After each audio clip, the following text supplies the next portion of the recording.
This lecture gives a comprehensive coverage of clinical examination of cardiovascular system, including inspection, palpation, percussion, and auscultation.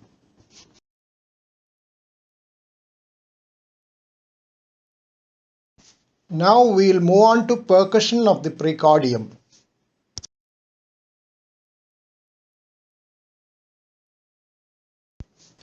Percussion is used only in limited scenarios currently.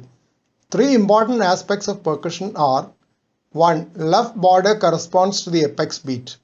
If there is dullness beyond the apex beat, it indicates pericardial effusion.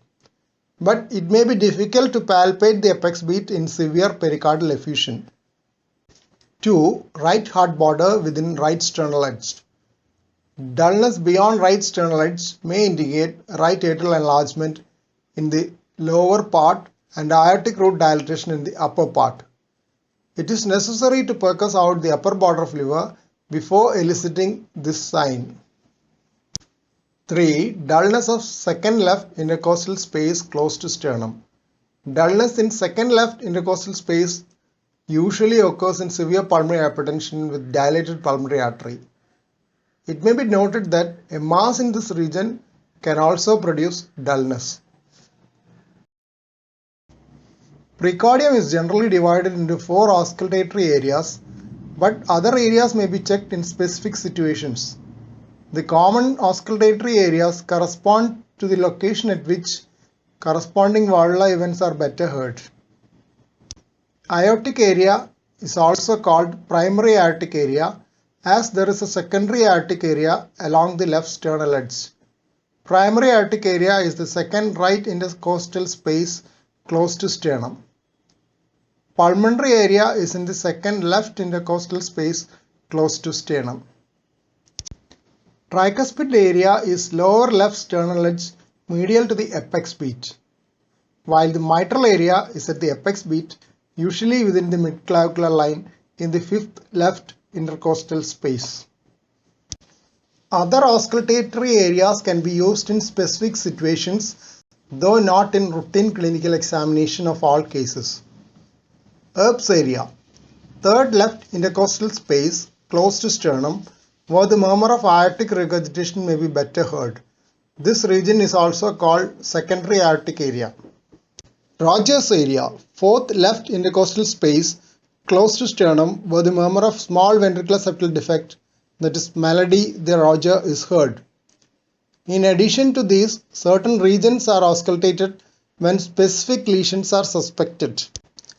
Infraclavicular region, that is the first intercostal space, the murmur of patent ductus arteriosus may be better heard here. Interscapular, scapular and infrascapular regions.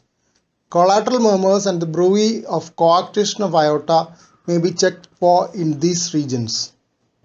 Carotids. Murmur of aortic stenosis radiates to the carotids. Selective radiation to right carotid indicates supravalvular aortic stenosis. Carotid bruit can occur in carotid stenosis due to atherosclerosis and predisposes to stroke. Bruit is the vascular counterpart of a murmur. Axilla. Murmur of mitral regurgitation radiates to the axilla and back. This is usually a feature seen in rheumatic mitral regurgitation with predominant involvement of the anterior mitral leaflet. In papillary muscle dysfunction, usually the posterior leaflet is involved and the mitral regurgitation murmur radiates medially to the base of the heart rather than to the axilla. Now we move on to the heart sounds. Two normally heard heart sounds are the first heart sound and second heart sound. Second heart sound has two components, aortic and pulmonary, A2 and P2.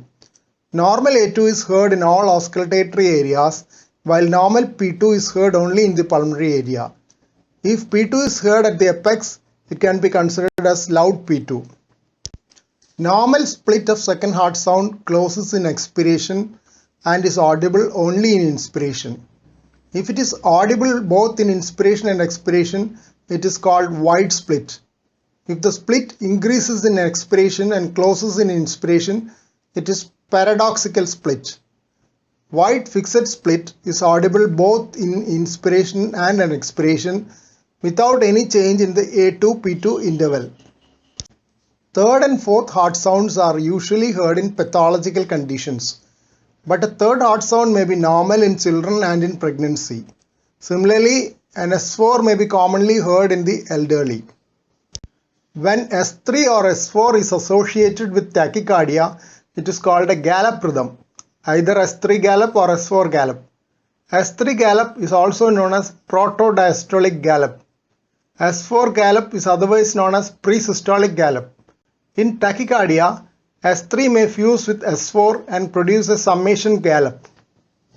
Please don't forget to subscribe to this channel for future updates and click on the bell icon for all updates.